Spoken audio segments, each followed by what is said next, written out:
नमस्कार, India voice देख रहे हैं आप। आपके साथ मैं हूं स्वीटी दीक्षित। रुक करेंगे खबरों की ओर। खबर लखनऊ से है, जहां बिना दस्तावेज फूड्स कंपनी प्लॉट संख्या 842 कन्हईपुर बख्शी का तालाब में चल रही थी। बता दें कि बिना दस्तावेज की कंपनी कार्यकर्ता अमरेंद्र सिंह की आरटीआई में केजर फूड्स कंपनी की कोई भी दस्तावेज नहीं मिले। बताया जा रहा है कि केजर फूड्स कंपनी मनमानी और अवैध तरीके से चल रही थी और अधिकारियों को कंपनी की भनक तक नहीं थी।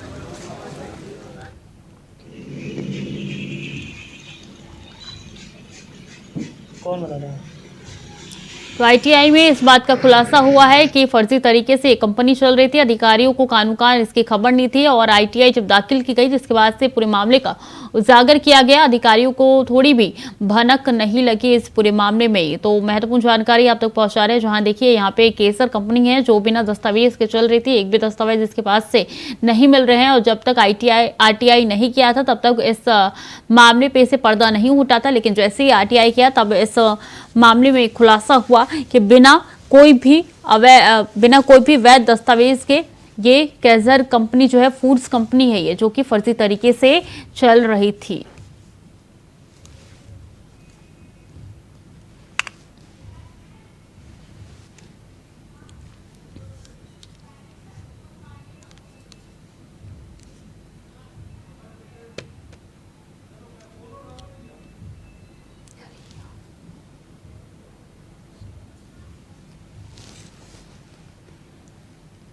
तो अधिकारियों को भनक तक नहीं लगी। आरटीआई में खुलासा हुआ, जहां ये केसर फूड्स की कंपनी जो है अवैध तरीके से चल रही है और ऐसे में देखिए फर्जी तरीके से इसको चलाया जा रहा है। और आरटीआई जैसे किया वैसे ही ये जानकारी मिली कि फर्जी तरीके से ये केसर फूड्स कंपनी चला रही है।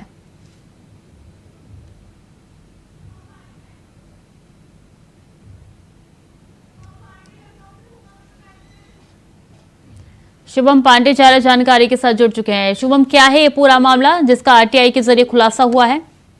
बिल्कुल आपको बता दें, जो मामला है लखनऊ के बक्से का तालाब क्षेत्र का है, जहाँ पर एक फूड कंपनी जो है चल रही है। फूड कंपनी की तरफ से कहा जाता है किसी भी दस्तावेज का कोई भी डिटेल जो है विभागीय अधिकारियों के पास नहीं है। साफ तरीके से कह सकते हैं कि जो आरटीआई जो है अमरेंद्र कुमार की तरफ से मांगी गई थी, तो उस आरटीआई में साफ तरीके से जो बिंदु दिए गए थे कि फायर की एनओसी वगैरह, ये सारे बिंदु को दरकिनार करते हुए जो फैक्ट्री है, कहीं ना कहीं कंपनी है, वो लगातार चल रही। पिछले कई सालों से वो कंपनी लगातार चल रही, लेकिन अधिकारी जो है उनके पास कोई भी डेटा नहीं है। अगर श्रमिकों की जो कर्मचारी वहाँ बाहर जो काम कर रहे हैं, उनका भी कोई डेटा जो है कंपनी के पास, जो विभाग के लोग हैं, खाद्य विभाग के लोग हैं, उनके पास, कह सकते हैं कि किसी भी विभाग के पास जो कंपनी चलाने का जो नियम होता है, जो पेपर होते हैं, डॉक्यूमेंट होते हैं, वो कोई भी डॉक्यूमेंट जो है कंपनी कहीं पर भी नहीं दी है। साफ कहा जाता है, जिस तरीके से पूरी तरीके से अवैध तरीके से जो कंपनी जो है चल रही है, कहीं ना कहीं लखनऊ जैसे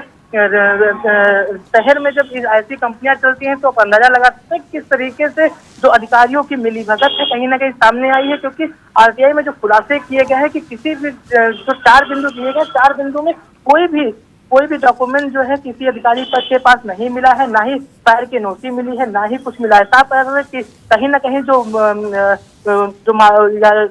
केजर कंपनी है उसके जो मालिक है, उनके साथ अधिकारियों की मिली भगत है, जिसकी वजह से साफ तरीके से देखा जाता है कोई भी दस्तावेज जो है सामने नहीं आ पाया है और पूरी तरीके से एक अवैध तरीके से जो कंपनी है वो पूरी तरीके से संचालित है लगातार। तो क्या इसके बाद से कंपनी के खिलाफ कोई कार्रवाई देखने को मिली है शुभम? ये बिल्कुल कह सकते हैं, जिस तरीके से कंपनी का मामला आया है और आरटीआई में जो मामला सामने आया है, उजागर हुआ है, साफ कह सकते हैं। अब देखना ये होगा कि जब इंडिया वाइज ने इस बात को उठाया है, अब देखना होगा किस तरीके से अधिकारी जो है एक्शन लेते हैं। क्या इस पर अधिकारी कोई मौके पर पहुंचेंगे, जांच पड़ताल करेंगे, या फिर जो है सिर्फ जो मामले को जो है खाना पूर्ति करते हुए जो आरटीआई में खुलासे हुए उनको दरकिनार करेंगे। अब ये जो जांच होगी उसमें जो है सामने आ पाएगा। बड़ा सवाल तो यही खड़ा होता है शुभम कि किस तरीके से ये फर्जी कंपनियां खोली जाती है और इसके बाद से ये फूड कंपनी है केसर शुभम जो खोली जा रही है और जो चल रही है लगातार, इसके जरिए अगर किसी को कोई नुकसान पहुंचा, इसकी जवाबदेही किसकी होगी? जी बिल्कुल, जिस तरीके से केजर फूड कंपनी जो चल रही है, इस कंपनी में कहा जाता है कि सैकड़ों की तादाद में जो वर्कर है वो काम करते हैं, उनकी भी जवाबदेही अगर देखी जाए किसकी होगी। और जाहिर सी बात है, जब कंपनी का कोई दस्तावेज ही जो है अधिकारियों के पास नहीं है, तो जाहिर सी बात है कि अगर उस कंपनी के माध्यम से अगर कोई कैजुअलिटी होती है या कुछ होता है, तो उसका डेटा किसी के पास नहीं है, तो जाहिर सी बात है कि कहीं ना कहीं जो कंपनी है वो तो एक पूरी तरह से फर्जी चल रही है। इसकी जवाबदेही जाहिर सी बात है कोई नहीं लेगा, क्योंकि जब ठीक है शुभम, अब देखना होगा कि क्या कुछ कार्रवाई होती भी है या नहीं इस कंपनी में। बहुत बहुत धन्यवाद आपका तमाम जानकारी। अब सीधे चलेंगे जहां पे पीएम नरेंद्र मोदी क्या कुछ कह रहे हैं, आपको सुनवाते हैं। स्कंद माता की आराधना का दिन है। हर मां की ये कामना होती है कि उसकी संतान को सुख मिले, यश मिले। सुख और यश की ये प्राप्ति शिक्षा और कौशल से ही संभव है। ऐसे पावन समय में महाराष्ट्र के हमारे बेटे बेटियों के कौशल विकास के लिए इतने बड़े कार्यक्रम का शुभारंभ हो रहा है। और मैं जो लाखों नौजवान मेरे सामने बैठे हैं और जिस कौशल विकास के रास्ते पर आगे बढ़ने का संकल्प लिए हैं, मैं जरूर कहता हूं कि उनके जीवन में आज की ये प्रभात मंगल प्रभात बन गई है। महाराष्ट्र में 511 ग्रामीण कौशल्य विकास ये केंद्रों की स्थापना होने जा रही है। साथियों, आज पूरी दुनिया में भारत के स्किल्ड युवाओं की डिमांड बढ़ रही है।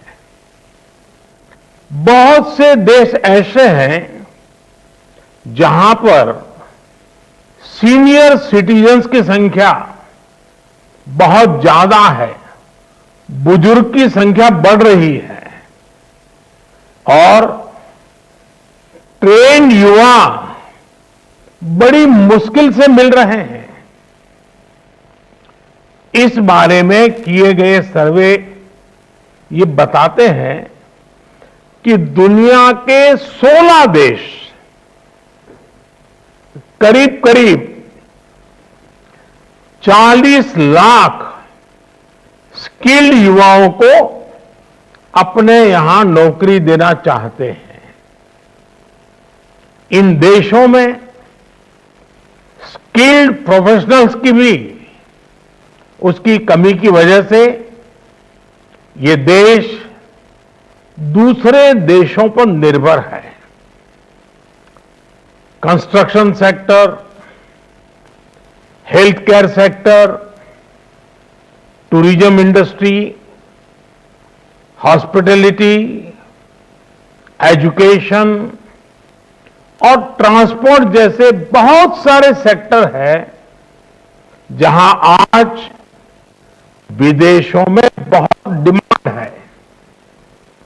इसलिए भारत आज सिर्फ अपने लिए ही नहीं बल्कि दुनिया के लिए भी स्किल्ड प्रोफेशनल्स को तैयार कर रहा है। ये जो नए कौशल विकास केंद्र महाराष्ट्र के गांवों में खुलने जा रहे हैं, ये भी युवाओं को दुनिया भर के अवसरों के लिए तैयार करेंगे। इन केंद्रों में कंस्ट्रक्शन सेक्टर से जुड़े कौशल सिखाए जाएंगे, आधुनिक तौर तरीके से खेती कैसे हो इससे जुड़ी स्किल्स सिखाई जाएगी। महाराष्ट्र में मीडिया और एंटरटेनमेंट का काम इतना बड़ा काम है, इसके लिए भी स्पेशल ट्रेनिंग देने वाले अनेक केंद्र स्थापित होंगे। आज भारत इलेक्ट्रॉनिक्स और हार्डवेयर का बहुत बड़ा हब बन रहा है। ऐसे में दर्जनों केंद्रों पर इस सेक्टर से जुड़ा कौशल भी सिखाया जाएगा। ये महाराष्ट्र के युवाओं को इस कौशल विकास के केंद्रों की मैं बहुत बहुत बधाई दूंगा, बहुत बहुत शुभकामनाएं दूंगा। और मैं सरकार से भी आग्रह करूंगा, शिंदे जी और उनकी पूरी टीम से, कि इनके कौशल विकास में हमने सॉफ्ट ट्रेनिंग की ओर भी थोड़ा समय देना चाहिए, जिसमें अगर ये हमारे नौजवानों को विदेश जाने का मौका मिलता है तो सामान्य व्यवहार की जो बातें होती हैं, जो तजुर्बा होता है, एक 10-20 अच्छे दुनिया में काम में आ जाएं, ऐसे वाक्यों का प्रयोग करना हो, या एआई के माध्यम से उनको इंटरप्रेटर के रूप में लैंग्वेज समस्याएं न आए, तो ये चीजें विदेश में जाने वाले लोगों के लिए बहुत काम आती हैं। और इस प्रकार से जो पहले से तैयार होते हैं, कंपनियां भी उनको जल्दी रिक्रूट करती हैं, ताकि वो वहां जाकर के तुरंत ही इस काम के लिए योग्य बन जाते हैं। तो मैं चाहूंगा सॉफ्ट स्किल के लिए भी कोई न कोई प्रावधान किया जाए, कोई ऑनलाइन मॉड्यूल्स डेवलप किए जाएं, जो बाकी समय ऑनलाइन एग्जाम देते रहे ये बच्चे, तो हो सकता है कि एक विशेष विधा उनकी डेवलप होगी। साथियों, लंबे समय तक सरकारों में स्किल डेवलपमेंट को लेकर ना वैसी गंभीरता थी और ना ही वैसी दूरदृष्टि थी। इसका बहुत बड़ा नुकसान हमारे नौजवानों को उठाना पड़ा। इंडस्ट्री में डिमांड होने के बावजूद, नौजवानों में टैलेंट होने के बावजूद, स्किल डेवलपमेंट न होने से युवाओं के लिए नौकरी पाना अत्यंत कठिन हो गया था। ये हमारी सरकार है जिसने युवाओं में स्किल डेवलपमेंट की गंभीरता को समझा है। हमने स्किल डेवलपमेंट के लिए अलग मंत्रालय बनाया और भारत में पहली बार स्किल इसी एक विषय के लिए डेडिकेटेड मंत्रालय है, मतलब कि देश के नौजवानों के लिए डेडिकेटेड एक नया मंत्रालय है। अलग से बजट तय किया गया और अनेक योजनाएं शुरू की। कौशल विकास योजना के तहत अभी तक 1,30,00,000 से ज्यादा युवाओं को अनेक ट्रेड्स में ट्रेनिंग दी जा चुकी है। सरकार ने देश भर में सैकड़ों प्रधानमंत्री कौशल केंद्र भी स्थापित किए हैं।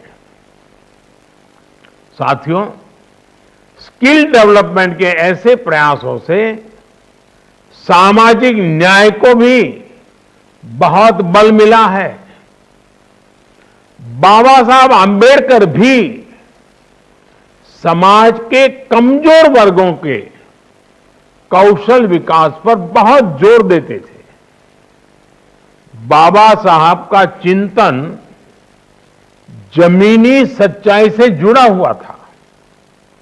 वे इस बात से भली भांति परिचित थे कि हमारे दलित और वंचित भाई बहनों के पास उतनी जमीनें नहीं है। दलितों, पिछड़ों, आदिवासियों को गरिमापूर्ण जीवन मिले, इसके लिए वो औद्योगिकरण, इंडस्ट्रियलाइजेशन, उस पर बहुत जोर देते थे। और उद्योगों में काम करने के लिए सबसे अनिवार्य शर्त है स्किल, कौशल। अतीत में बड़ी संख्या में समाज के यही वर्ग स्किल्स के अभाव में अच्छे काम, अच्छे रोजगार से वंचित थे। और आज भारत सरकार की कौशल योजनाओं से सबसे अधिक लाभ गरीब, दलित, पिछड़े और आदिवासी परिवारों को ही हो रहा है। साथियों, माता सावित्रीबाई फुले ने भारत में महिलाओं की शिक्षा के लिए सामाजिक बंधनों को तोड़ने का मार्ग दिखाया था। उनका अटूट विश्वास था कि जिसके पास ज्ञान और कौशल होता है वही समाज में परिवर्तन ला सकता है। माता सावित्रीबाई की प्रेरणा से सरकार बेटियों के शिक्षण और प्रशिक्षण पर भी समान जोर दे रही है। आज गांव-गांव में स्वयं सहायता समूह, सेल्फ हेल्प ग्रुप के माध्यम से महिलाओं को ट्रेनिंग दी जा रही है।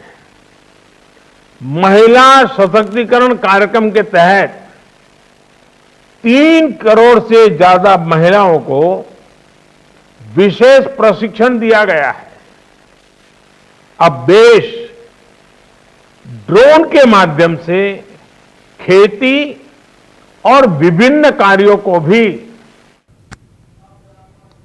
पीएम मोदी को सुन रहे थे आप, उनकी तरफ से कौशल विकास को किस तरीके से बढ़ावा देना चाहिए और युवा इस कड़ी में किस तरीके से आगे बढ़ रहे हैं, तमाम जानकारी उनकी तरफ से दी गई। खबरों में आगे बढ़ेंगे। गाजीपुर जिले में माफिया डॉन मुख्तार का सबसे खास गुर्गा मेहरुद्दीन खान और शहीद रजा खान, जो फतेहपुर अटवा मोहम्मदाबाद गाजीपुर का रहने वाला है, पुलिस ने गैंगस्टर एक्ट के तहत कार्रवाई करते हुए 1 करोड़ की संपत्ति कुर्क कर दी है। पुलिस ने बताया है कि इन पर गुंडा एक्ट के मुकदमे भी लंबित है। नियमानुसार वैधानिक कार्रवाई की जाएगी।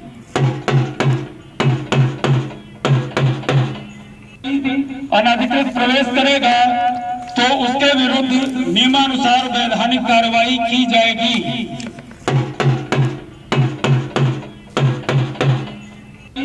अनधिकृत प्रवेश करेगा तो उसके विरुद्ध नियमानुसार वैधानिक कार्रवाई की जाएगी।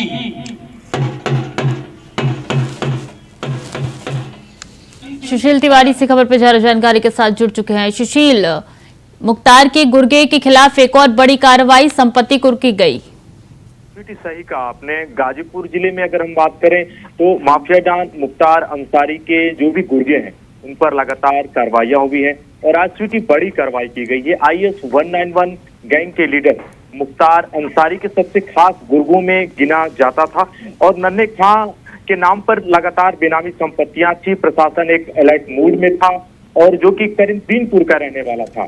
और अगर हम स्थिति आपसे बताएं तो सुबह से ही गहमा-गहमी का माहौल था और जिलाधिकारी आरिका खौरी गाजीपुर की हैं, उन्होंने साफ निर्देश दिया था। उसके बाद प्रशासन अलर्ट मूड पर हुआ और 1 करोड़ की बेनामी संपत्ति जिसको प्रशासन ने कुर्क कर दिया। और एक बड़ी बात अगर हम आपसे बताएं तो मुख्तार अंसारी का रसूख काफी बड़ा है गाजीपुर जिले में। और जब नरेंद्र मोदी जी पहली बार यहाँ पर प्रचार के लिए आए थे तो उन्होंने मुख्तार अंसारी का नाम लिया था। इससे मुख्तार अंसारी के कद के बारे में आप जान सकते हैं कि उसका कद कितना बड़ा था। और आज भी मुख्तार अंसारी के अगर पूरे भारत में 8 राज्यों में उसका नेटवर्क फैला हुआ है। अगर इसी तरीके की गुर्गों पर कार्रवाई या फिर जो डॉन है माफिया उनके खिलाफ कार्रवाई होती रही तो उनके हौसले जो है वो ध्वस्त होते हुए नजर आ सकते हैं।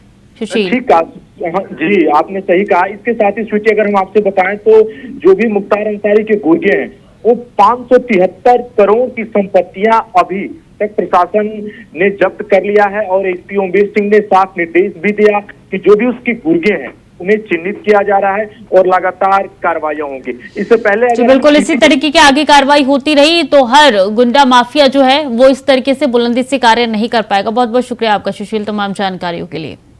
तो चलिए खबर में आगे बढ़ेंगे। मुरादाबाद के थाना सिविल लाइन स्थित सरकारी स्कूल की महिला टीचर ने पुरुष टीचर पर लगाया है छेड़छाड़ का आरोप। सिविल लाइन स्थित कंपोजिट विद्यालय की महिला टीचर ने राहुल शर्मा नाम की टीचर पर लगाया छेड़छाड़ का आरोप। वहीं महिला टीचर की शिकायत पर थाना सिविल लाइन में आरोपी टीचर पर धारा 506 के तहत मुकदमा दर्ज कर लिया गया है।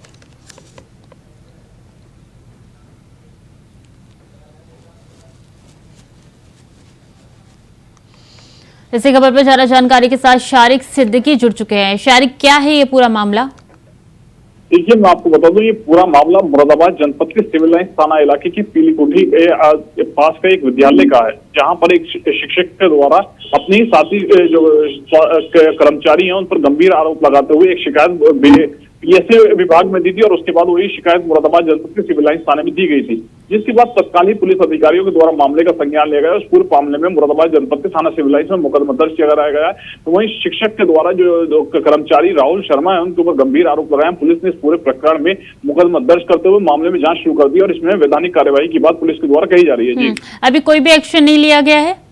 नहीं, पुलिस ने इस तरीके से शिकायत मिली, उसका तत्कालीन संज्ञान लिया। बीएसए विभाग के द्वारा भी एक जो विभाग में शिकायत दी थी, विभागों के द्वारा संज्ञान ले लिया गया। मामले में जांच की जा रही है। जांच के बाद कार्रवाई की बात पुलिस क्या कह रही है? कब तक जांच पूरी कर ली जाएगी? कितना वक्त मांगा गया है?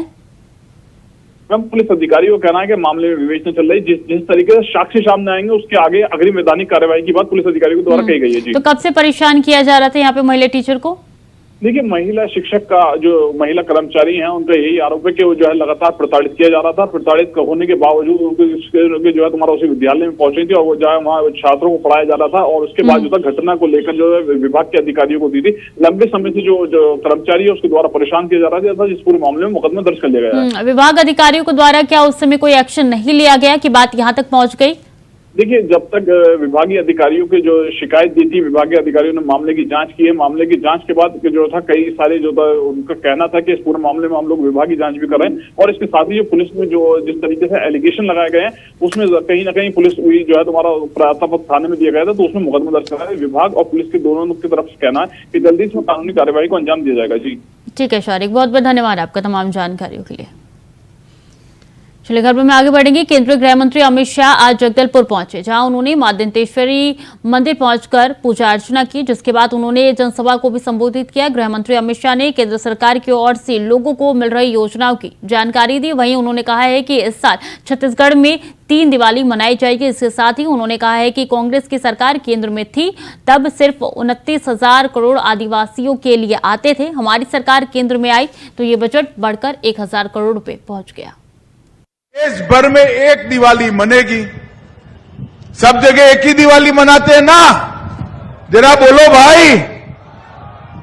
मगर हमारे छत्तीसगढ़ में 3 दिवाली मनानी है। पहली दिवाली तो दिवाली के त्योहार की मनेगी, दूसरी दिवाली 3 दिसंबर को जब सरकार कमल की बनेगी तब मनानी है, और तीसरी दिवाली जब राम जन्मभूमि पर अयोध्या में जनवरी में प्रभु श्री राम का मंदिर होगा, तब भी राम के नैनीहाल में दिवाली। भूपेश बघेल जी को कि भूपेश बाबू बताओ, आपकी सरकार थी केंद्र में 10 साल तक, यूपीए की सरकार थी, कितना रुपया देते थे जनजातीय मंत्रालय को? एसटी कंपोनेंट जो होता है आदिवासियों के कल्याण के लिए, वो कुल मिलाकर 29,000 करोड़ होता था। अब देश भर के करोड़ों आदिवासियों के लिए सिर्फ 29,000 करोड़ होता था। आपने मोदी जी को प्रधानमंत्री बनाया, मोदी जी ने 29,000 करोड़ से बढ़ाकर 1,32,000 करोड़ रुपया आदिवासियों के लिए खर्च करने का काम। तो फिलहाल के लिए बुलेटिन में इतना ही। खबरें लगातार जारी है, देखते रहिए इंडिया वॉइस।